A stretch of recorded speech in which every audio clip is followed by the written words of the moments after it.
আল্লাহ রাব্বুল আলামিন বলেন, ইয়া আইয়ুহাল্লাযীনা আমানু আতিউল্লাহা ওয়া আতিউর রাসূল ওয়া উলিল আমরি মিনকুম। আল্লাহ রাব্বুল আলামিন পৃথিবীর সব ঈমানদারদেরকে অ্যাড্রেস করে খেতাব করে বলেন, ইয়া আইয়ুহাল্লাযীনা আমানু, হে ঈমানদারগণ। কে ডাক দিলেন? আল্লাহ। আরো আস্তে বলুন, আল্লাহ। আওয়াজ দিয়ে বলুন, কে ডাক দিয়েছেন? আল্লাহ। কাদেরকে ডাক দিয়েছেন? কোন সূরায় ডাক দিয়েছেন? কত নম্বর আয়াতে? কোন 7 নম্বর আয়াতে? কত নম্বর আয়াতে? আমরা আজকের মাঠে যারা আছি, আমরা কি নিজেদেরকে ঈমানদার বলে মনে করি? তাহলে আল্লাহ রাব্বুল আলামিন আমাদেরকে ডাক দিয়েছেন, ঠিক আছে কথা? তাহলে এবার এভাবে বলি, কে ডাক দিয়েছেন? কাদেরকে ডাক দিয়েছেন? আমাদের। কাদেরকে? আরো কাছের জবাব এভাবে দেওয়া যায়, আমাকে ডাক দিয়েছেন। আল্লাহ রাব্বুল আলামিন আমাকে ডাক দিয়ে বলেছেন, ইয়া আইয়ুহাল্লাযীনা আমানু, হে ঈমানদারেরা, আতিউল্লাহ। তোমাদের মনে প্রশ্ন, কাকে মানবা, কোন দলকে মানবা, কোন পীরকে মেনে চলবা? এর জবাব হচ্ছে, আমি আল্লাহ প্রথম নির্দেশ দিচ্ছি, আতিউল্লাহ। আনুগত্য করা লাগবে আল্লাহর কাজ। আরো জোরে বলুন, ওয়া আতিউর রাসূল, আনুগত্য করো রাসূলের। ওয়া উলিল আমরি মিনকুম, এবং তোমাদের মাঝে যারা দায়িত্বশীল তাদের। কয়জনের কথা বলেছেন? এক।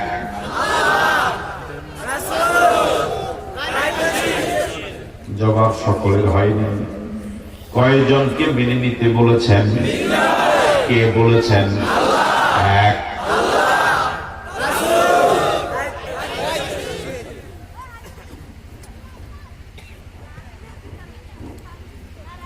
আবার বলুন, কয়জনকে মেনে নিতে বলেছেন?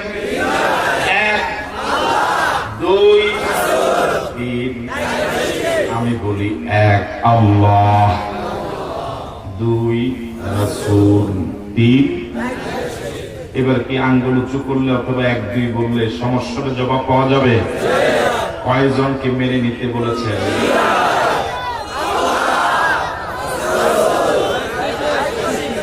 আমি আঙ্গুল উঁচু করছিলাম, এই হলো বাঙাল। কয়জনকে মেনে নিতে বলেছেন?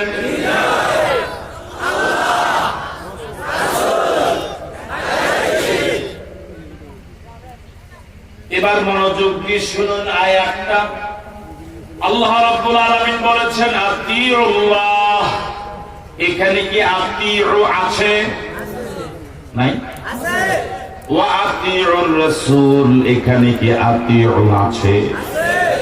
ওয়া উলিল আমরি মিনকুম, এখানে কি আতিউ আছে? তাহলে কয় জায়গায় আতিউ পাওয়া গেল? কয় জায়গায় নাই? এর মনে হয় কোনো কারণ নাই। নাম দাদা, কোনো কারণ আছে? আনুগত্য করতে বলেছেন কয়জনে? এক। এর মাঝে আত্মীয় আছে কয় জায়গায়? নাই কয় জায়গায়? এর কারণ হলো সারা পৃথিবীর সব উলামায়ে কেরাম একমত, আতিউল্লাহ ওয়া আতিউর রাসূল। দোনো জায়গায় যেহেতু আতিউ আলাদা আলাদা ভাবে বলেছেন, এই জন্য পৃথিবীর সব উলামায়ে কেরাম একমত, আল্লাহ এবং রাসূলের আনুগত্যের বেলায় কোনো প্রশ্ন করা যাবে না, কোনো শর্ত দেওয়া যাবে না। বুঝে আসলো মানতে হবে, বুঝে না আসলো মানতে হবে, যদি বিধানটা হয় আল্লাহ এবং তার রাসূলের। আল্লাহু আকবার। আল্লাহ এবং রাসূলের আদেশ নিষেধ মানার ক্ষেত্রে কোনো প্রশ্ন করা যাবে না, কোনো যুক্তি দেওয়া যাবে না। বুঝে আসলেও মানতে হবে, বুঝে না আসলেও মানতে হবে। যৌক্তিক হলেও মানতে হবে, অযৌক্তিক হলেও মানতে হবে। যদি আদেশ এবং নিষেধটা হয় আল্লাহ এবং রাসূলের। মূল কথা, আল্লাহ এবং রাসূলের আদেশ নিষেধ মানার ক্ষেত্রে কোন প্রশ্ন করা যাবে না, কোন যুক্তি দেওয়া যাবে না। বুঝে আসলো মানতে হবে, বুঝে না আসলো মানতে হবে। রাজি আছি? এটা তোমার দলীয় অফিস না, এটা ফাইজলামির জায়গা না। তোমার যা ইচ্ছা তাই করবা। আল্লাহ এবং রাসূলের আদেশ মানার ক্ষেত্রে কোন শর্ত, কোন প্রশ্ন করা কেন বলা যাবে না। আমি কি কথা বুঝতে পারলাম? কেন বললি মাইস, কেন বললি কি আরো জনে বলেন। কি আছেন?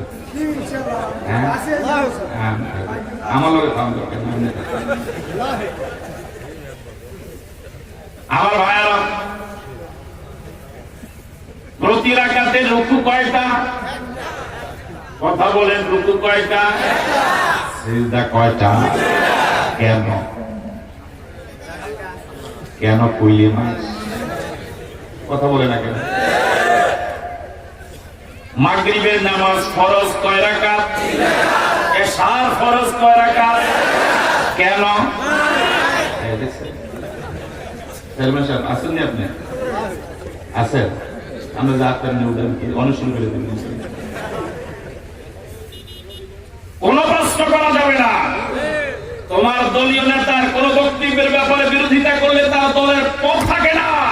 তুমি আল্লাহ রাসূলের ব্যাপারে মন্তব্য করবা, আল্লাহ তোমাকে জান্নাতে দিবে না। ফাইজলামি পাইছো। ইসলাম তাকে এত সোজা মনে করেছে। আল্লাহ এবং রাসূলের আদেশ নিষেধ পালন করার ক্ষেত্রে কোন প্রশ্ন করা যাবে না। তোমার বুঝে আসলে ইসলাম মানো, না হলে হিন্দু মত হয়ে যাও। থেকে ফাইজলামি করার সুযোগ না।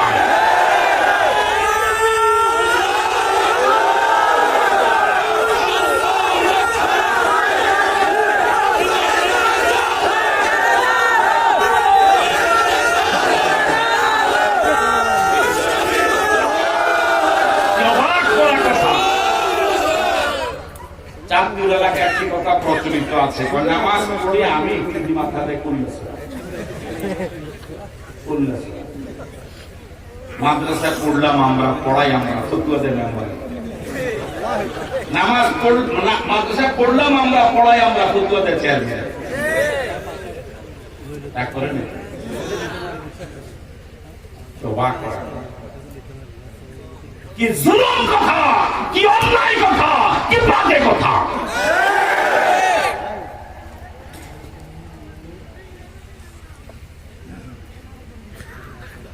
ওনাদের রাজনীতি নিয়ে আমরা কথা বললে বলে হুজুরের রাজনীতি করে। আমাদের ইসলাম নিয়ে, আমাদের ধর্ম নিয়ে এরা ফতোয়া দেয়, আমরা এটা বলতে পারবো না। কি জমানা আইলে বাবু বগায় কোন দামা, বুঝেন কথা? বক চিনেন? বক কোন দা চিনেন? ওই যে নৌকার ছোট্টটাই।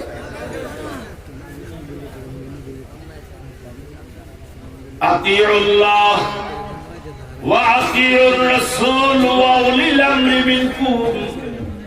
আল্লাহ বলেছেন, ও ঈমানদারেরা আনুগত্য করো আল্লাহ, আনুগত্য করো রাসূলের আর নেতার দায়িত্বশীল। কয়জন? এক, দুই, তিন। এর মাঝে আল্লাহ এবং রাসূল এর মানার ক্ষেত্রে কোন শর্ত আছে না নাই? ওয়া উলিল আমরি মিনকুম, এখানে আত্মীয় আছে না নাই?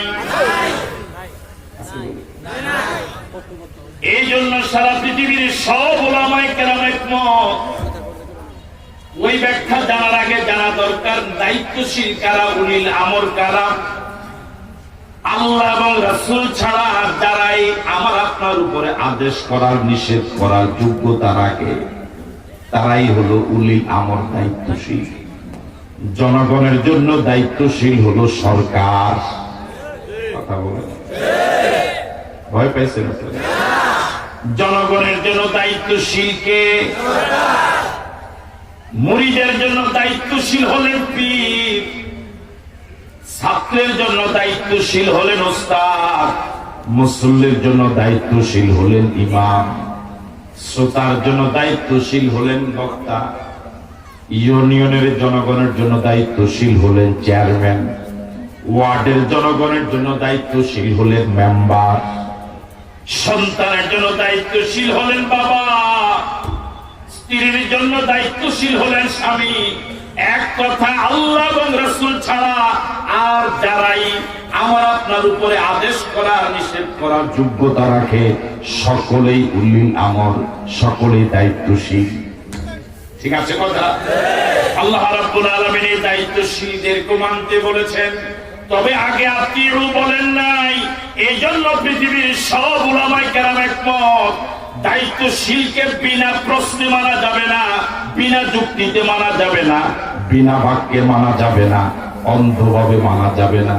দায়িত্বশীলদেরকে মানার জন্য একটা কঠিন শর্ত, সে শর্তটা হলো দায়িত্বশীলের কথা যদি কোরআন সুন্নাহর সাথে মিলে, আল্লাহ এবং নবীর কথার সাথে মিলে, তাহলে দায়িত্বশীলের কথাও মানা লাগবে। দায়িত্বশীলের কথা যদি কোরআন সুন্নাহর সাথে না মিলে, দায়িত্বশীল নেতা, পীর, সরকার, বিরোধী দল যত বড়ই হোক মানা যাবে না। এই কথার আবার সামান্য মুখস্থ হয়েছে? এতটুকু মুখস্থ নিয়ে বাড়িতে যাওয়া যাবে না? যাওয়ার আগে মানতে হবে কয়জন? এই কথা কে বলেছেন? কোন সূরায়? কত নম্বর সূরায়?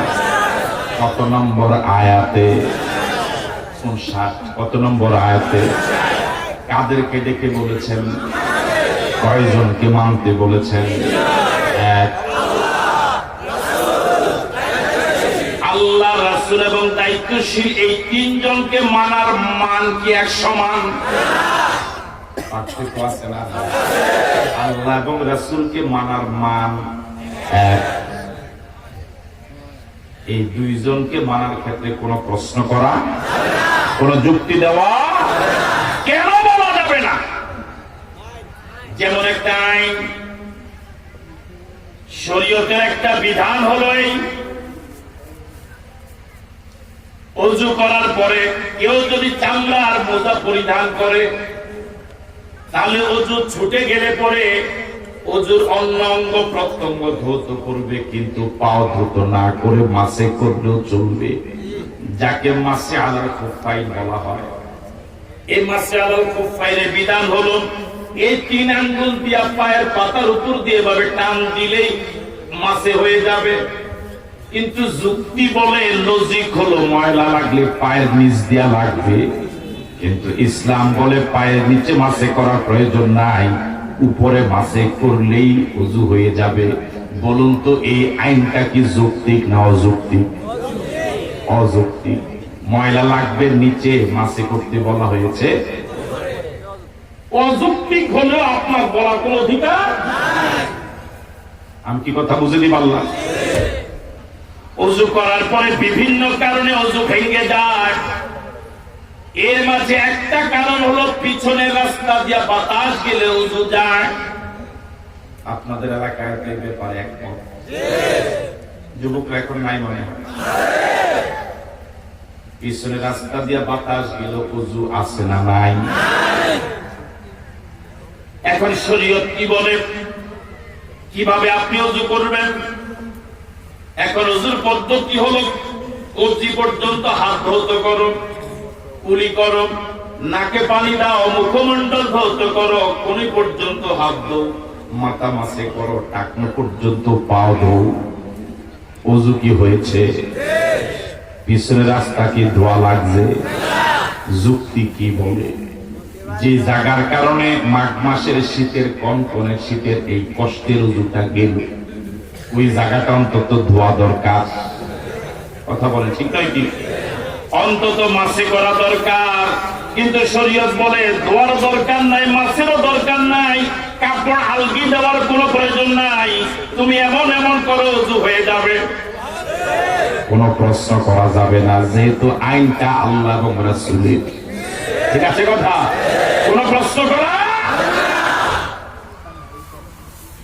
এবার জানার চেষ্টা করি আয়াতটা নাজিল হওয়ার কারণ। যাকে তাফসীরে ভাষায় শানে নজুল বলে, বাংলায় ঘটনা বা প্রেক্ষাপট বলে, ইংরেজিতে ব্যাকগ্রাউন্ড বলে।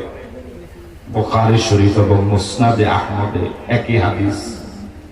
বুখারী শরীফে হযরত আব্দুল্লাহ ইবনে আব্বাস থেকে রওয়ায়াত, আর মুসনাদে আহমদে হযরত আলী রাদিয়াল্লাহু তাআলা আনহু থেকে রওয়ায়াত। দুনো রওয়ায়াতের মূল কথা এক জিহাদে আল্লাহর নবী নিজে যান নাই। আমাদের রাসূল কি জিহাদ করেছিলেন? আস্তে বলেন মায়ের আস্তে। আমাদের রাসূল কি জিহাদ করেছিলেন? জিহাদের ময়দানে তিনি কি সেনাপতি ছিলেন? এই জিহাদের যে ঘটনা এখন বলছি, এই জিহাদে আল্লাহর নবী নিজে যান নাই।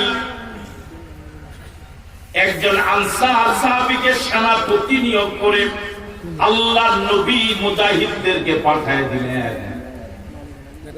জিহাদ চলছিল, জিহাদ চলমান থাকা অবস্থায় ওই আনসার সেনাপতি এবং সাহাবায়ে কেরামের মাঝে কোন একটা বিষয় নিয়ে একটু মতবিরোধ দেখা দিল।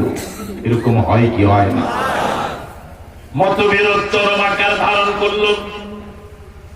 একটা সময় আনসার মুজাহিদ, যিনি মুজাহিদদের সেনাপতি, তিনি সাধারণ মুজাহিদদেরকে লক্ষ্য করে বললেন, যখন আমরা মদিনা থেকে আল্লাহ নবী আমাদেরকে জিহাদের জন্য রওনা করে দিয়েছিলেন, তখন আল্লাহ নবী কি তোমাদেরকে একটা কঠোর নির্দেশ এই বলে দেন নাই যে আমি যখন যা বলি তাই মানা লাগবে? মুজাহিদরা বললেন, হ্যাঁ, আল্লাহ নবী আসার সময় কঠোর নির্দেশ দিয়েছিলেন, আপনি যা বলেন তাই শোনা লাগবে। তারা স্বীকৃতি দিলেন। এই সুযোগ কাজে লাগিয়ে আনসার সেনাপতি এবার বললেন, তাহলে আমার পক্ষ থেকে তোমাদের প্রতি প্রথম নির্দেশ, শুকনো কাঠ জমা করো। কি জমা করো? আদেশ না নিষেধ? তাহলে যাদের প্রতি আদেশ দেওয়া হলো তাদের জন্য তিনি হলেন উলিল আমর, দায়িত্বশীল। মনোযোগ আছে আপনাদের? সাহাবায়ে কেরাম মুজাহিদরা তার এই আদেশ অক্ষরে অক্ষরে পালন করলেন, শুকনো কাঠ জমা করলেন। এবার তিনি আদেশ করলেন, আগুন আনো। সাহাবায়ে কেরাম এই আদেশও পালন করলেন। আগুন আনার পর এবার তিনি আগুন জ্বালালেন। শুকনো কাঠ দাউ দাউ করে যখন জ্বলছিল, এমন সময় তিনি একটা তৃতীয় কঠোর আদেশ করলেন। তিনি বললেন, তোমাদের সকলের প্রতি আমার পক্ষ থেকে নির্দেশ, এই জ্বলন্ত আগুনে ঝাঁপ দাও। কি দাও? মাঠে আছে। আর এই তৃতীয় আদেশটা পালনের জন্য সিংহভাগ সাহাবায়ে কেরাম রাজি হয়ে গেলেন। এখানে আল্লাহু আকবার বলা যাবে না,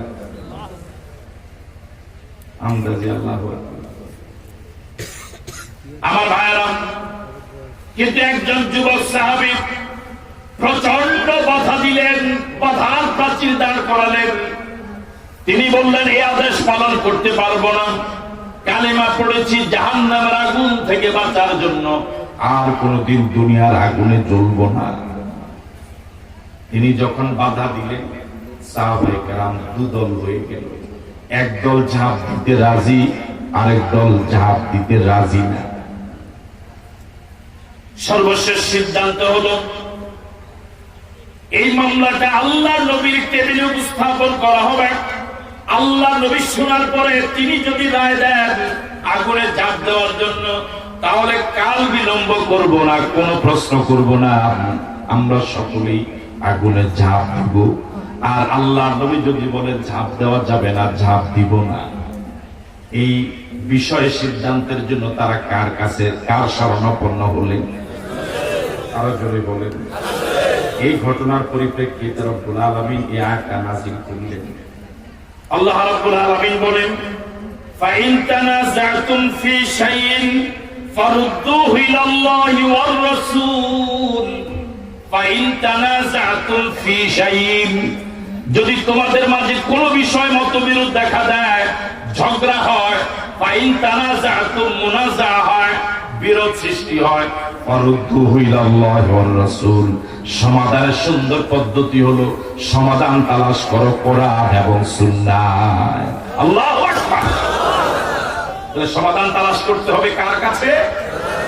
আল্লাহ এবং রাসূলের কাছে। রাজি আছি? সাহাবায়ে কেরাম আল্লাহর নবীর কাছে ঘটনার বয়ান করলেন।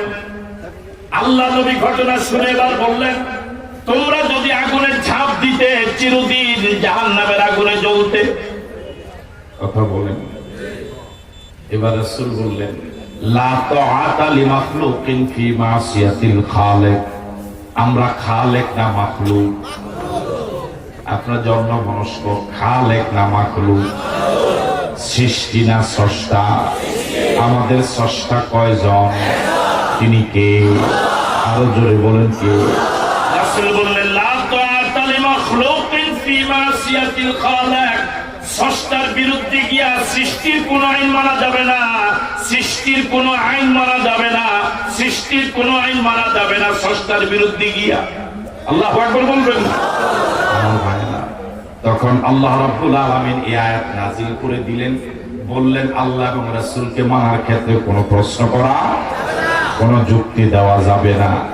এতক্ষণ আলোচনা শুনে আমরা সবাইকে স্বীকৃতি দিতে পারবো আল্লাহ এবং রাসূলের আদেশ নিষেধ মানার ক্ষেত্রে কোনো প্রশ্ন করব না। কোনো কেন বাবা? সবাই একমত? আমার ভাইয়ারা, আল্লাহ রাসূলকে কেন প্রস্তাবিত ভাবে মানবেন না? এমন রাসূল আল্লাহ রাব্বুল আলামিন আমার আপনার কিসমতে রাখলেন। বিগত নবীরা আফসোস করে বলেছিলেন, আল্লাহ আমাকে নবী না বানিয়ে আমি যদি শেষ নবীর উম্মত হতে পারতাম, নবী জিন্দেগি থেকে তার উম্মতি জিন্দেগি বেশি প্রাধান্য দিতাম। আল্লাহু আকবার।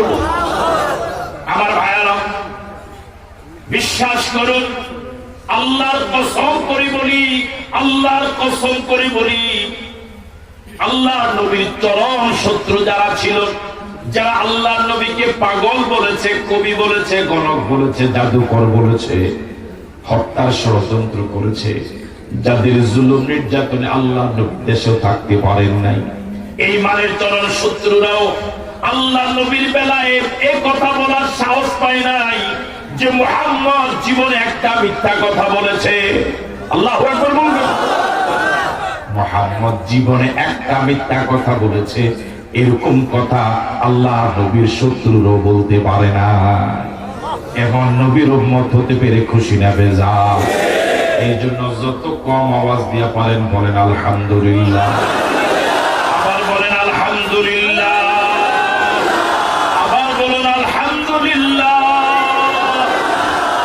আমরা কি মিথ্যা কথা বলি? শুধু কি বলি না মিথ্যা দিয়ে শুরু করি? কথা বলেন ঠিক কি? একদিন আল্লাহ নবীর সাথে একজন ইহুদির প্রতিমধ্যে দেখা। ওই ইহুদির কাছ থেকে আল্লাহ নবী কিছু টাকা ধার নিয়েছিলেন। কত কষ্টের সংসার ছিল আল্লাহ নবীর, সংসার চালাতে গিয়ে ধার করার প্রয়োজন পড়েছে। আমরা এখন কত আরামের দিন যাপন করি, কত হাজার হাজার টাকা প্রতিদিন কামাই। আল্লাহ নবী সংসার চালাতে গিয়ে কত কষ্টের জীবন যাপন করেছে। এখন আমরা দাওয়াতি জিন্দেগিতে কত সুন্দর ব্যবস্থাপনা আমাদের জন্য। যুবকেরা মোটর সাইকেলের বহর নিয়ে আমাদেরকে রিসিভ করে, আবার মোটর সাইকেলের বহর নিয়ে আমাদেরকে বিদায় সম্ভাষণা জানায়। কত ভালো মানের খাওয়া, কত মোটা অঙ্কের হাদিয়া। এত মোটা অঙ্কের হাদিয়া দেওয়ার পর আয়োজকেরা কত বিনয়ের সাথে বলে, হুজুর তেমন কোন খেদমত করতে পারি নাই। আল্লাহ নবী যদি হাদিয়া চাইতেন অভাব কি হতো? এখন তো আমরা অগ্রিম দেওয়া ছাড়া ওয়াজ জমেই না। আসতে বলেছি মোটা অঙ্কের হাদিয়া দেওয়া ছাড়া এখন আমরা ওয়াজে আসি। আল্লাহ নবী ওই ইহুদির কাছ থেকে টাকা নিয়েছিলেন, যত সময় টাকা পরিশোধ করেছিলেন। এই পৃথিবীর সবচেয়ে ক্রিমিনাল জাতি হলো ইহুদি। এত গাদ্দার জাতি পৃথিবীতে আর আসে নাই, কিয়ামত পর্যন্ত আসবে না। ওই ইহুদি আল্লাহর নবীর পথ আগলে দাঁড়ানো, বলল মুহাম্মদ, দুরূদ পড়বেন, বলল মুহাম্মদ আমার টাকাগুলো ফেরত দাও। আল্লাহ নবী বললেন, ও আল্লাহর বান্দা, আমি তোমার টাকা ফেরত দিয়েছি। ইহুদি বলছে দাও নাই। আল্লাহ নবী বলছে আমি টাকা ফেরত দিয়েছি। ইহুদি বলছে দাও নাই। আল্লাহ নবী বলছেন আমি টাকা ফেরত দিয়েছি। একটা সময় বিতর্ক ঝগড়ার রূপ নিবে। এই অবস্থায় ইহুদি সুচতুর ইহুদি বলল, মুহাম্মদ তুমি যদি টাকা ফেরত দিয়ে থাকো তাহলে সাক্ষী উপস্থাপন করো। দুনিয়ার নিয়ম অনুযায়ী তো তার কথাটা সঠিক, কি দেওয়া লাগবে? কিন্তু ঘটনা হলো এমন, আল্লাহর নবী যখন টাকার ঋণ নিয়েছিলেন তখনও তো সাক্ষী ছিল না, যখন পরিশোধ করেছিলেন তখনও তো সাক্ষী ছিল না। আল্লাহ নবী বিব্রতকর অবস্থায় পড়ে গেলেন। এমন সময় একজন মুসলিম এই ঘটনার পাশ দিয়ে যাচ্ছিলেন, হঠাৎ তার কানে ভেসে আসলো, ওই ইহুদি বলছে তুমি সাক্ষী দেখাও। ওই মুসলিম এই কথা শুনে বললেন, ইয়া রাসূলুল্লাহ আমি ঘটনার সাক্ষী। জোরে বলেন আল্লাহু আকবার।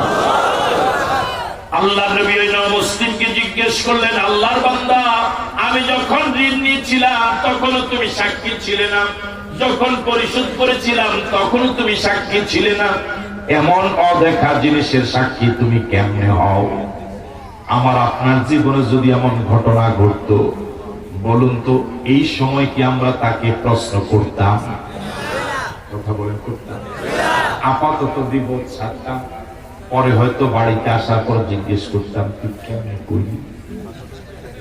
কথা বলেন আসলে হ্যাঁ গোপনে দিকে ঘরে আসার পর আর গোপনার প্রকাশ। এবার ওই মুসলিম দু চোখের পানি ছেড়ে দিয়ে বললেন, ইয়া রাসূলুল্লাহ আমি মূর্তি পূজারী ছিলাম, নিজ হাতে মূর্তি বানাতাম, মূর্তির গায়ে মেকআপ করতাম। আপনি বলেছেন এই দেখা মূর্তির গোলামি করা যাবে না, অদেখা এক আল্লাহর গোলামি করা লাগবে। মূর্তিগুলোর কোন ক্ষমতা যদি নাও বা থাকে, মূর্তিগুলো তো অন্তত দেখা যায়, মূর্তিগুলো তো অন্তত ধরা যায়। আপনি বলেছেন এই দেখা মূর্তির গোলামি করা যাবে না, অদেখা এক আল্লাহর গোলামি করা লাগবে। আপনি নবীর কথায় দেখা মূর্তিগুলোকে বাদ দিয়া এক অদেখা আল্লাহর গোলামি করা শুরু করলাম। আপনি বলেছেন ফেরেশতা আছে, কোনদিন দেখলাম না, বিশ্বাস করলাম। আপনি বলেছেন দু কাঁধে দুজন লেখক আছে, কোনদিন দেখি না, বিশ্বাস করলাম। আপনি বলেছেন ফুলসিরাত আছে, চুল থেকে চিকন, তলোয়ার থেকে ধারালো, কোনদিন দেখি না, বিশ্বাস করলাম। আপনি বলেছেন কবর আযাব আছে, কোনদিন দেখলাম না, বিশ্বাস করলাম। আপনি বলেছেন কবরে ৯৯টা সাপের বাসা, এত বিষাক্ত সাপ, একটা সাপ যদি একবার পৃথিবীতে নিঃশ্বাস ফেলতো, পৃথিবীতে গাছপালা তরুলতা বলতে কিছুই হতো না। নতুন হোক পুরান হোক, কোন কবর খুললেই একটা সাপের অস্তিত্ব পাওয়া যায় না। শুধু আপনার কথা বিশ্বাস করলাম। আপনি নবীর কথায় এতগুলো বড় বড় অদেখা জিনিস যদি আমি বিশ্বাস করতে পারি, শুধু আপনি নবীর কথায়, শুধু আপনি নবীর কথায়, শুধু আপনি নবীর কথায়, তাহলে ইহুদির কাছ থেকে কিছু টাকা নিয়েছিলেন, আবার পরিশোধ করেছেন, এই ছোট্ট কথাটা আমি কেন বিশ্বাস করব না? আল্লাহু আকবার। কি নবী ছিলেন, যা বলেছেন গোটা জিন্দেগিতে একটা মিথ্যা কথা বলে না। আমার ভাইরা, এখন তো সমাজে ঋণ প্রথা উঠেই গিয়েছে, সুদে টাকা চাইলে পাওয়া যায়, ঋণ চাইলে পাওয়া যায় না। সব চন্দ্রগঞ্জে অবস্থা নেই।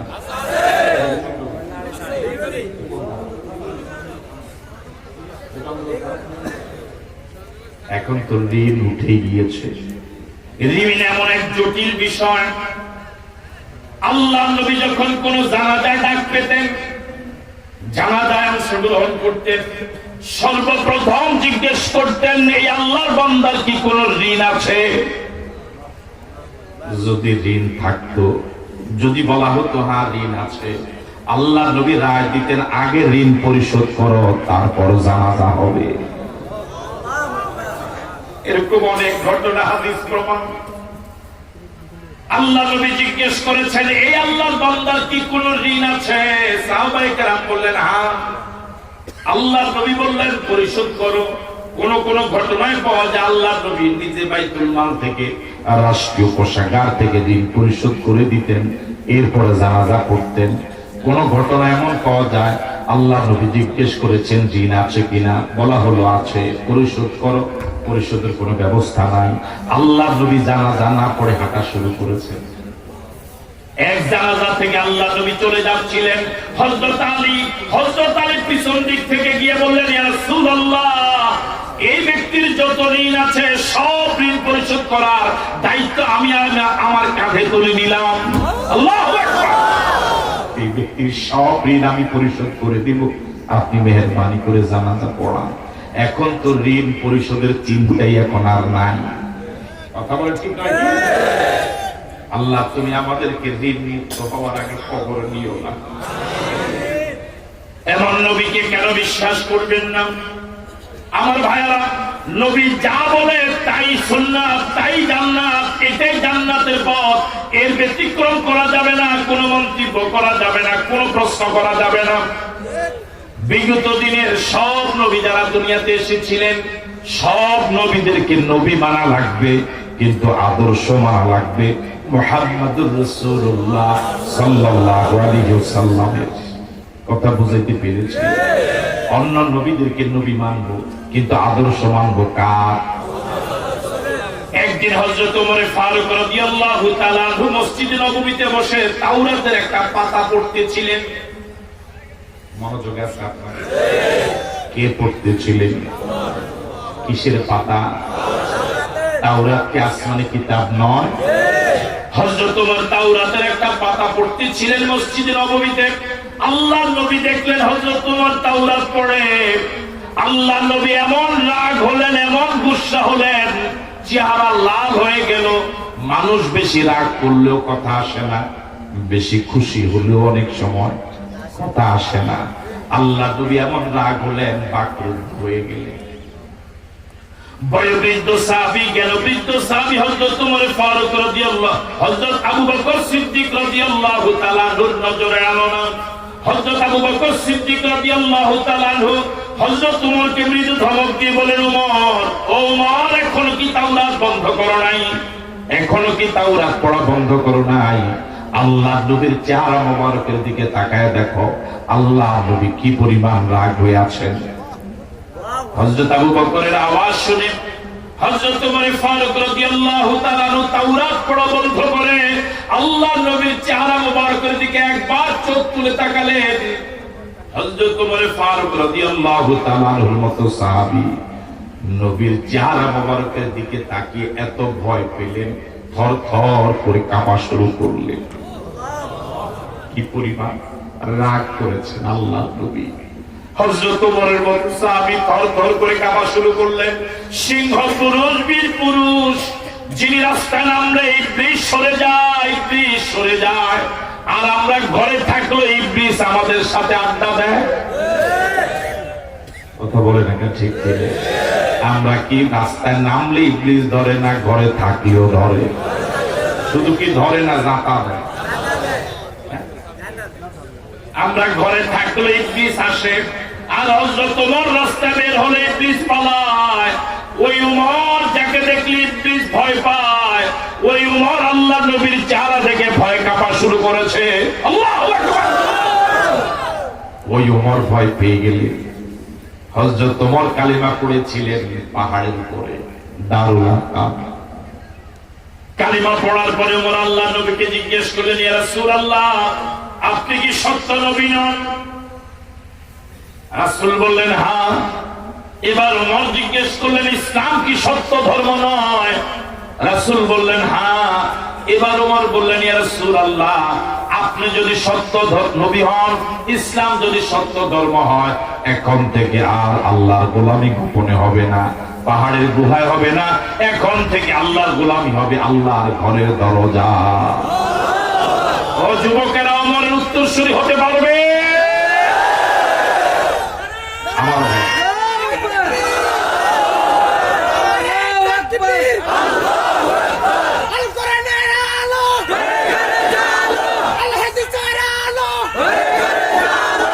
আমার ভাইয়েরা, কি হুঙ্কার দিলেন ওমর! আল্লাহ বিরোধী যারা, ওরা আল্লাহর ঘর দখল করে আছে, বাইতুল্লাহ। আর আমরা আল্লাহর গোলাম, আমরা আল্লাহর গোলামি করতে পারবো না তার ঘরে। এটা সহ্য করা হয় না, যাবে না। সুতরাং এখন থেকে আর গোপনে গোলামি নয়, রাসূল চলুন, এখন থেকে আল্লাহর গোলামি হবে আল্লাহর ঘরের দরজা উন্মুক্ত আকাশে। দেখে কি আসে আমি ওমর সামনে।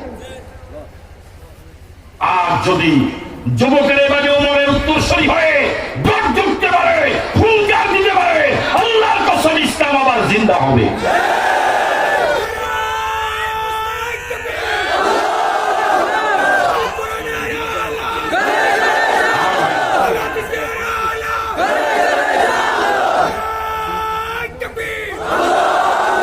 ভয় পেয়েছেন আপনারা? ভয় পেলে হবে না, সাহস রাখা। বাতিল বাতাসের কিসের মতো? আরো আসতে বলুন। এই জায়গায় কি বাতাস আছে? আমি এখন টিস্যু বক্সটা এই জায়গায় রাখলাম, এই জায়গার বাতাসটা এখন কোন দিকে গেল? এই জায়গার বাতাস এখন কি জায়গায় আছে? এই জায়গা কি এখন বাতাস আছে? আমি টিস্যু বক্সটা এই জায়গায় রাখলাম, এই জায়গার বাতাস এখন বুঝলেন না? মনে এই জায়গা কি এখন আছে?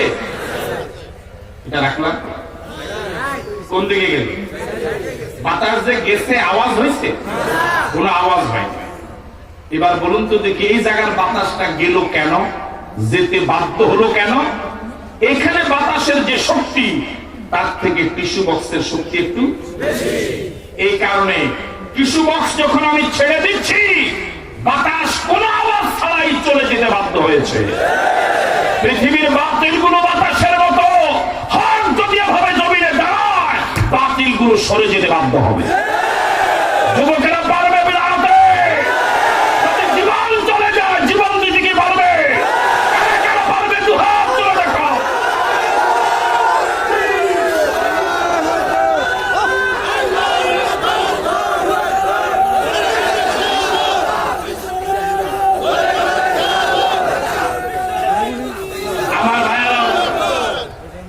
ওমর আল্লাহ নবীর চেহারা দেখে ভয় পেয়ে গেলেন। যে সকল সাহাবায়ে কেরাম কাফের এবং মুশরিকদের অত্যাচারে মদিনায় হিজরত করতে বাধ্য হয়েছিলেন, সব সাহাবায়ে কেরাম হিজরত করেছিলেন রাতের আধারে, গোপনে। এমনকি আল্লাহর নবীও হিজরত করতে বাধ্য হয়েছিলেন রাতের আধারে। দিনের বেলায় যেতে পারেন নাই, সঙ্গে একাধিক সাহাবায়ে কেরামকে নিতে পারেন নাই। সঙ্গে নিয়েছিলেন মাত্র একজন, তিনি হলেন আবু বকর। শুধুমাত্র ওমর, কেবলমাত্র ওমর, একমাত্র ওমর রাতের আধারে হিজরত করে নাই, গোপনে হিজরত করে নাই। হযরত ওমর ফারুক রাদিয়াল্লাহু তাআলা আনহু হিজরতের জন্য বের হয়েছিলেন দিনের বেলা। আল্লাহু আকবার। শুধু দিনের বেলায় নয়, এলান করলেন হাতে খোলা তলোয়ার নিয়ে। হযরত ওমর ঘর থেকে হিজরতের উদ্দেশ্যে বের হয়ে মক্কাবাসীকে এলান করলেন, আমি খাত্তাবের ছেলে ওমর, আমি মদিনা হিজরতের জন্য বের হচ্ছি। কেউ যদি চায় তার স্ত্রীকে বিধবা বানাতে, কেউ যদি চায় তার সন্তানকে এতিম বানাতে, তাহলে সে যেন আমি ওমরের সামনে। কেউ যদি চায় নিজের সন্তানকে এতিম বানাতে, নিজের স্ত্রীকে বিধবা বানাতে, সেজন্য আমি ওমরের খোলা তলোয়ারের সামনে দাঁড়াই। আল্লাহর কসম, একজন মানুষ ওমরের সামনে দাঁড়াবার সাহস করে না।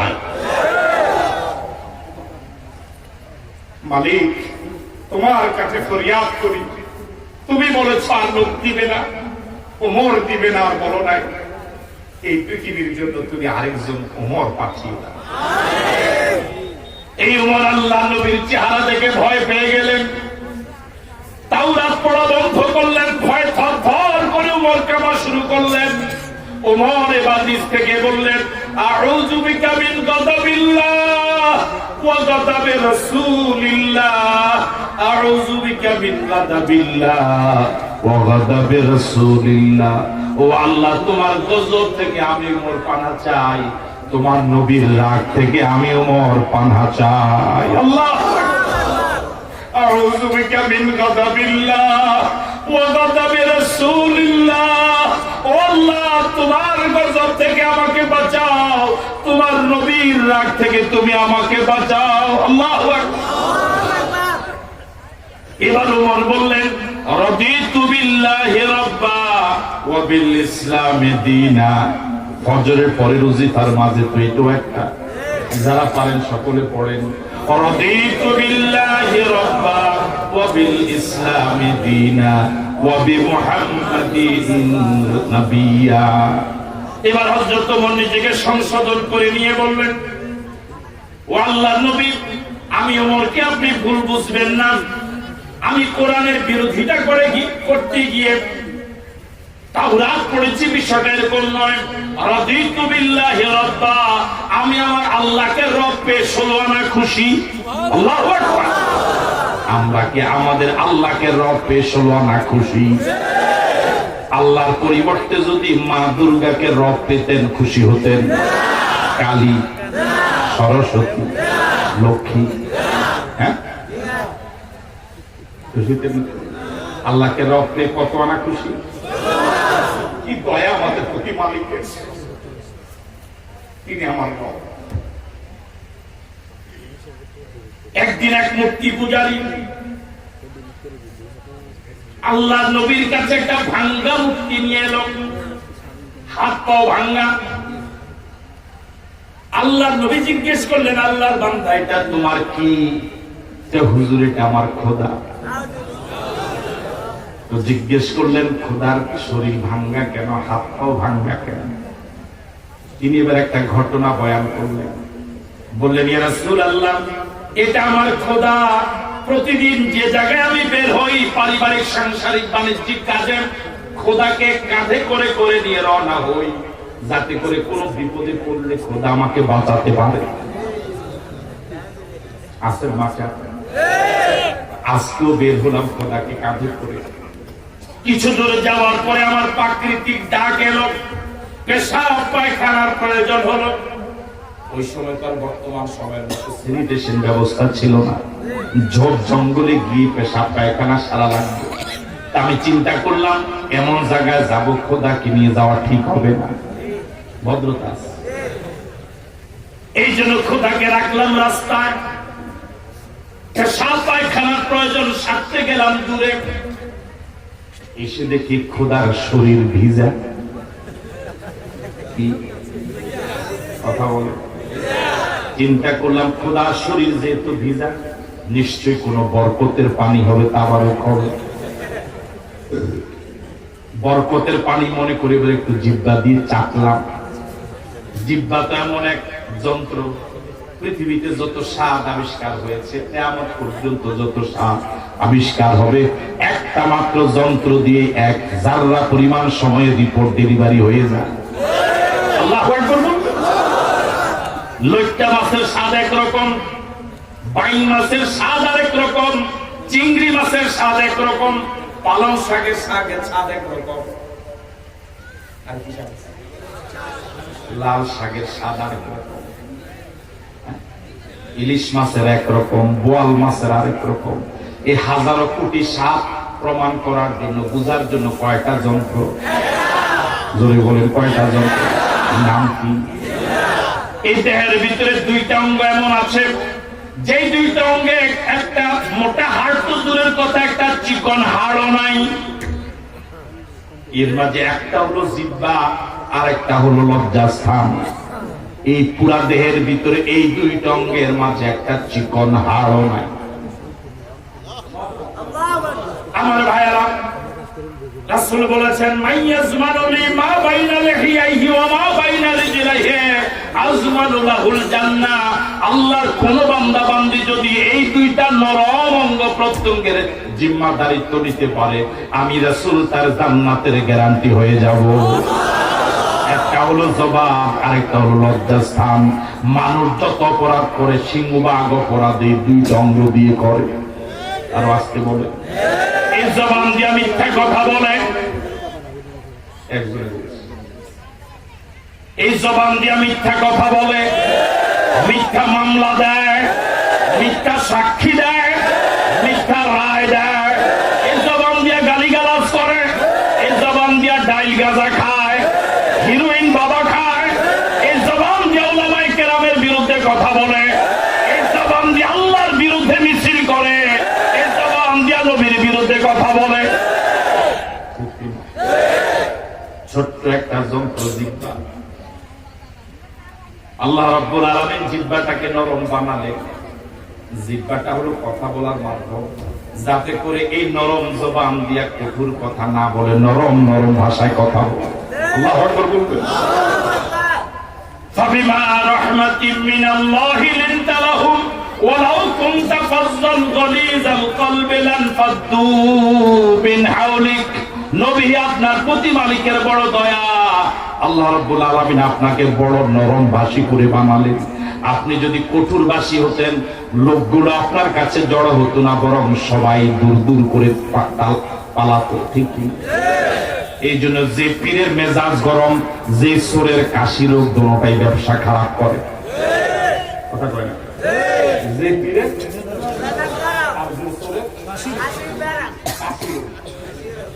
চুরি করতে গেছে, শীত কাটছে, কি কাটছে?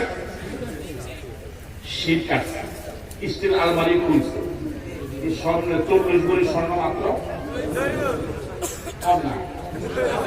হাত দিয়েছে,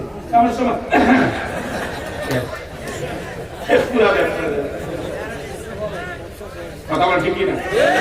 আর যে পীরের মেজাজ গরম, মুড়িদ আসে কোন মুড়ি দইব তার কাছে। এই জন্য দেখবেন সব পিসাদের মেজাজ, বাবা ভালো আছো, খুব সুন্দর সুন্দর। ওই লোকটা বললেন, ইয়া রাসূলুল্লাহ, মনে আছে কি আগের কথা? বললেন, ইয়া রাসূলুল্লাহ, আমি জিহ্বা দিয়া চাটলাম বরকতের পানি মনে করে, কিন্তু আমার জিহ্বা রিপোর্ট ডেলিভারি দিল কেমন কেমন যেন টক টক বিশ্রী বিশ্রী গ্রাম।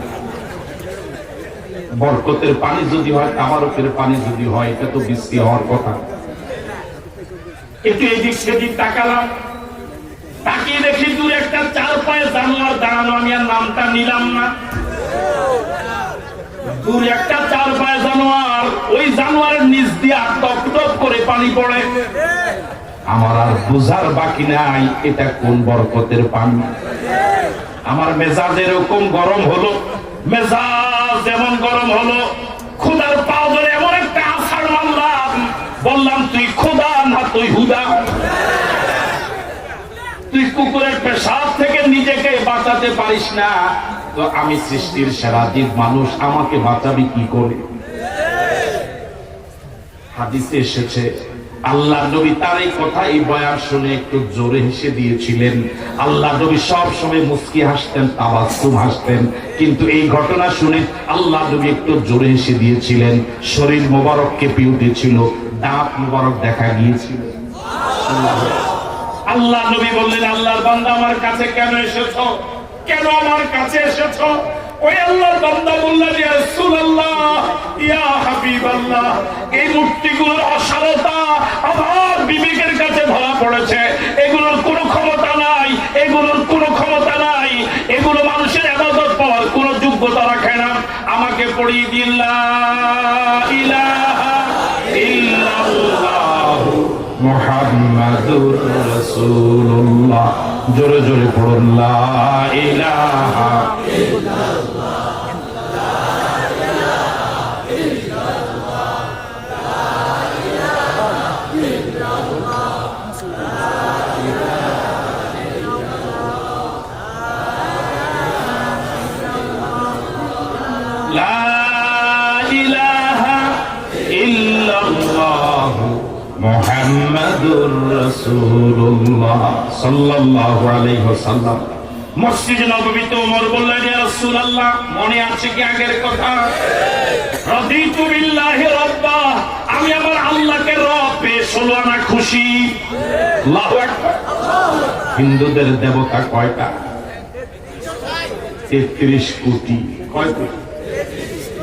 সবাই কয়। যদি বলা হয় যে অন্য কোনো ইবাদত বন্দেগী লাগবে না, শুধু 33 কোটি দেবতার নাম মুখস্থ কইরা জান্নাতে যাও না, তাও কি একজনের পক্ষে সম্ভব? বুঝেন না? যদি আর কোন ইবাদত বন্দেগী নাও থাকে, যদি বলা হয় শুধু 33 কোটি দেবতা নামটা মুখস্থ করে জান্নাতে যাও না, এরপর কি একজন পাওয়া যাবে? আমাদের আল্লাহ কয়জন? আল্লাহু আকবার। আমাদের আল্লাহ কয়জন? তিনি কে? আমাদের মালিক কয়জন? তিনি কে? আওয়াজ দিয়ে বলুন আল্লাহ। আবার বলুন আল্লাহ। আরেকবার বলুন আল্লাহ। এবার হযরত ওমর বললেন, রাদিতু বিল্লাহি রাব্বা ওয়া বিল ইসলামি দীনা। ও নবী, আমি স্বীকৃতি দিচ্ছি, অন্য কোন ধর্ম পেলে আমি খুশি হতাম না, ইসলামকে জীবন বিধান হিসেবে পেয়ে আমি খুশি। আপনারা কি ইসলামকে জীবন বিধান পেয়ে 16 আনা খুশি? হিন্দু ধর্ম পেলে কি খুশি হতেন? বৌদ্ধ ধর্মের অনুসারী হলে কি খুশি হতেন? খ্রিস্টান হলে কি খুশি হতেন? অগ্নি পূজারী, মূর্তি পূজারী হলে কি খুশি হতেন?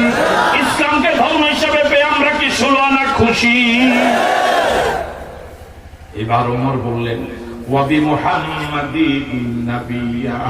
ও নবী, আমাকে আপনি ভুল বুঝবেন না, আপনার সামনে তাওরাত পড়ে আপনাকে আমি কষ্ট দিতে চাই নাই, ইচ্ছে করে আমি এই পরিস্থিতির সৃষ্টি করি নাই। ও নবী, আপনার নবুয়তের ব্যাপারে আমার কোনো প্রশ্ন নাই, আমার মনে কোনো শোভা নাই। ওয়াবি মুহাম্মাদিন নাবিয়্যা। ও মুহাম্মদ সাল্লাল্লাহু আলাইহি ওয়াসাল্লাম, আপনাকে নবী হিসেবে পেয়ে আমি ওমর 16 আনা খুশি। আমরা কি আমাদের নবীকে নবী পেয়ে 16 আনা খুশি? সবাই খুশি? আলহামদুলিল্লাহ, আলহামদুলিল্লাহ, আলহামদুলিল্লাহ। এবার রাসূল বলেন, ওয়াল্লাযী নাফসু মুহাম্মাদিন বিয়াদিহি, ওয়াল্লাযী নাফসু মুহাম্মাদিন বিয়াদিহি, লাউ বাদা লাকুম মূসা ফাত্তাবা'তুমুহু ওয়া তারাকতুমুনি লাদালালতুম আন সাওয়াইস সাবিল। অনুবাদ শোনার আগে বলেন আল্লাহু আকবার। এবার আল্লাহ নবী বলেন, ওয়াল্লাযী নাফসু মুহাম্মাদিন বিয়াদিহি, ও ওমর শুনে রাখো, ও দুনিয়ার ইমানদারেরা শুনে রাখো, ওই সত্তার কসম করে বলি যার হাতে আমি মুহাম্মদের জীবন, তিনি কে? তার মানে আল্লাহর কসম। আল্লাহর কসম করে বলি, আল্লাহ নবী বলছেন আল্লাহর কসম করে বলি, লাউ বাদা লাকুম মূসা, এই সময় যদি মূসা আসতেন, ফাত্তাবা'তুমুহু, তোমরা যদি মূসার আনুগত্য করা শুরু করতে, মূসার আদর্শ যদি মানা শুরু করতে, ওয়া তারাকতুমুনি, আমি মুহাম্মদের আদর্শ যদি প্রত্যাখ্যান করতে, লাদালালতুম আন সাওয়াইস সাবিল, আমি রাসূল ঘোষণা করছি জান্নাতের রাস্তা থেকে তোমরা ছিটকে পড়তে। নাউজুবিল্লাহ বলবে।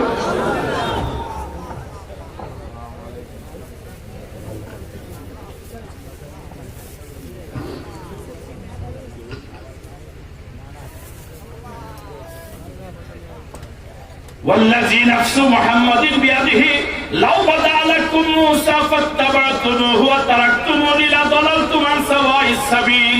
যদি নবী মুসার আদর্শ মানতে, আমি মুহাম্মদের আদর্শ বাদ দিয়া, তাহলে জান্নাতের সোজা রাস্তা থেকে আলাদা হয়ে যেতে। আল্লাহু আকবার বলবেন না? এবার আপনাদের হাজার হাজার জনতার কাছে প্রশ্ন, যে জায়গায় নবীর আদর্শের মোকাবেলায় মুসার আদর্শই অকেজো, সে জায়গার নেতা নেত্রীর আদর্শের কি কোনো হুকবা আছে? ছাত্র জিজ্ঞেস করে ওস্তাদকে, এক ওয়াক্ত নামাজ না পড়লে কি শাস্তি? ওস্তাদ বলেছেন 80 হুকবা। এবার জিজ্ঞেস করলেন যে নামাজ পড়ে না, কয় তার হুকবাই নাই। তার কি নাই? তাহলে নবী মুহাম্মদের আদর্শের মোকাবেলায় অন্য নবীদের আদর্শ যে জায়গায় ব্যর্থ, মানা যাবে না, সে জায়গায় নবী মুহাম্মদের আদর্শের মোকাবেলায় কোন ছাতা, কোন নেতা, এদের কোনো হুকবাই না। আদর্শ মানতে হবে বিশ্বনবী মুহাম্মদুর রাসূলুল্লাহ সাল্লাল্লাহু আলাইহি ওয়াসাল্লাম। তিনি যা বলেছেন কোনো প্রশ্ন করা যাবে না। এটাই সুন্নাত, এটাই উম্মত, এটাই জান্নাত। তিনটা শব্দ মুখস্থ করেন, জান্নাত বলেন, উম্মত সুন্নাত। আমরা যেতে চাই কোথায়? ওই কর্নারে একটু ঝামেলা আছে, ওরা জান্নাতে যেতে চায় না বাড়ি যেতে। আমরা কোথায় যেতে চাই? কারা কারা চাই না? কোথায় যেতে চাই? জান্নাতে যেতে হলে উম্মত হওয়া লাগবে। কি হওয়া লাগবে? রাসূল বলেছেন কুল্লু উম্মতি ইয়াদখুলুনাল জান্নাতা ইল্লা মান আবা। কিলা ওয়া মান আবা? ক্বালা মান আতানি দাখালাল জান্নাহ ওয়া মান আসানি ফাকাদ আবা। রাসূল বলেছেন আমার সব উম্মতরা জান্নাতে যাবে। তাহলে জান্নাতে যেতে হলে কি হওয়া লাগবে? জোরে বলেন, কি হওয়া লাগবে? উম্মত হতে হলে সুন্নাত লাগবে। কি লাগবে? নবীর সুন্নাত যে মানবে, সে যদি রিকশাওয়ালা হয় সে উম্মত হবে। উম্মত হলে সোজা জান্নাতে যাবে। যে নবীর সুন্নাত মানবে না, আদর্শ মানবে না, সে দেশের দামি ভক্ত যদি হয়, আনতে যদি লাখ টাকা লাগে, উম্মতের মিছিলে থাকতে পারবে না, জান্নাতের গ্রামও পাবে না। তাহলে নবীর সুন্নাত মানা লাগবে। সুন্নাত মানলে উম্মত হওয়া যাবে। উম্মত হলেই আমার ভাইরা স্বাভাবিকভাবে টুপি মাথায় দেওয়া নবীর সুন্নাত। কথা বলে ঠিক কি? আপনি